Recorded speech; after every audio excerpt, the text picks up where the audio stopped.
हमें यहाँ 6 से 0.2 को तकसीम करना है।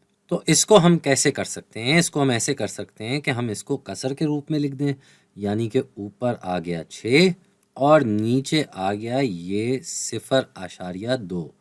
ये हमने अपने हिसाब से इसको लिख दिया। अभी भी हमने कोई चीज़ में बदलाव नहीं किया, सिर्फ लिखने का तरीका बदला है। तो इस काम को अब आगे कैसे बढ़ाया जा सकता है? भाई हम यहाँ देख रहे हैं कि ये आशारिया लगा हुआ है। भाई इस आशारिया को हम कैसे हटाएं? ये जो आशारिया के बाद 2 लिखा है, ये 1/10 की कतार में, यानी कि 10वीं की कतार में, तो इसकी मिकदार 2/10 है। तो क्यों ना हम इसको 10 से ज़रब दे दें। बिल्कुल, हम इसको 10 से ज़रब दे देते हैं ताकि ये 0.2 से 2 हो जाए। लेकिन हम ऐसे आसानी से तो इसको ज़रब नहीं दे सकते ना, हमें फिर यही काम ऊपर भी करना पड़ेगा ताकि मिकदार ना बदले भाई, बराबर रहे। तो ठीक है भाई, हम ये कर लेते हैं। अब जब हम ये काम करते हैं तो ऊपर क्या आ जाएगा भाई? ऊपर आ जाएगा 60 और नीचे आ जाएगा 2। बिल्कुल, अब हमारे लिए काम थोड़ा सा आसान हो गया। यानी कि 60 को हमने 2 से तकसीम करना है, तो हम क्या करेंगे भाई? 2 6 में जाता है, कुल मिला के 3 मरतबा। 3 मरतबा जाता है 2 6 में, और साथ में ये 0 है तो ये वापस से 0 लग जाएगा। यानी कि 2 जाता है 60 में, कुल मिला के 30 मरतबा। जी, 30 मरतबा जाता है 2 60 में, यानी कि 6 में 0.2 भी 30 मरतबा जाता है। तो ये आ गया हमारा जवाब। अब ऐसी एक और मिसाल देख लेते हैं भाई। यहाँ हमारे पास है 4.2 और हमें इसे तकसीम करना है 0.3 से।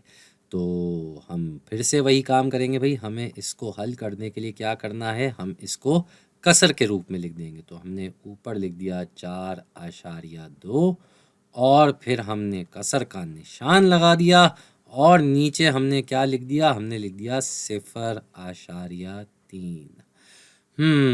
तो फिर से हमें इस आशारिया के निशान से छुटकारा चाहिए। तो छुटकारा पाने के लिए हम क्या करेंगे? जैसे हमने यहाँ 10 से ज़रब किया, हम यहाँ भी 10 से ज़रब कर देंगे, क्योंकि ये सिर्फ 10वीं की कतार तक नंबर जा रहा है, तो सिर्फ 10 से ही ज़रब करने पे हमारा काम हो जाएगा। तो हमने ऊपर नीचे दोनों जगह एक ही नंबर से ज़रब किया ताकि मिकदार में कोई फ़र्क ना आए।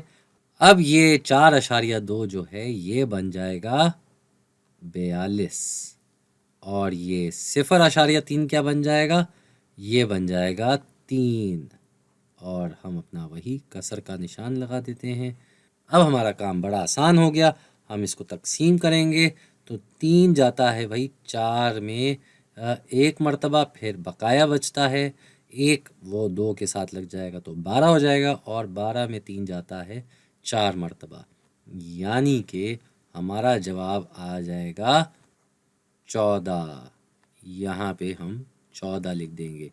तो अगर 42 को 3 से तकसीम करें तो 14 आता है। ठीक इसी तरह 4.2 को भी अगर आप 0.3 से तकसीम करेंगे तो जवाब 14 आएगा।